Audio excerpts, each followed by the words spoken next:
October 8, 2016, nang mapalaban ang ating kababayan na tubong San Andres Catanduanes at may alias na Rapido na si Jay Solmiano kontra sa pambato ng Thailand na si Chalwempor Sawatsuk sa isang 8 rounds bout sa welterweight division. Bago nga ang laban na ito ay galing si Solmiano sa isang impresibong panalo nang talunin niya ang malakapreng Hapon na si Takahiro Oda via TKO sa round 2.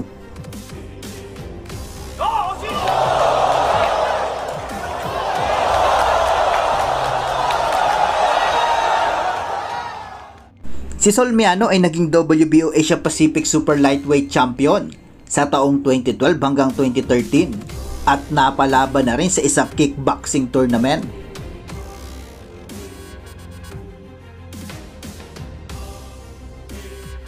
Bago ang kanilang laban ay silipin muna natin ang kanilang mga kartada. Ang ating kababayan ay may 18 na panalo, 14 dito ay nanalo via knockouts, may 3 talo at 1 draw. Jay Rapido Solmiano.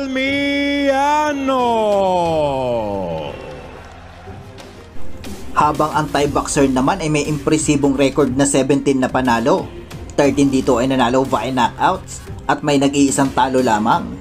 At bumiktima na rin ito ng 4 na mga Pinoy. And Chalwempor Sawatsuk. Ginanap ang laban na ito sa Convention Towers and Exhibition Center sa Hong Kong.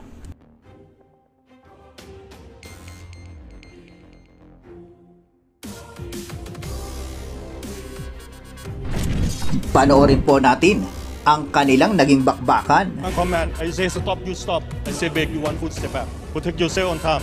Good luck, take off.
Para nga pong tinamaan ng bala ang Thai boxer mula sa malabolo punch na ibinato ng Pinoy.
Ladies and gentlemen, this bout comes to an end with an official time of 2 minutes 18 seconds of the opening round.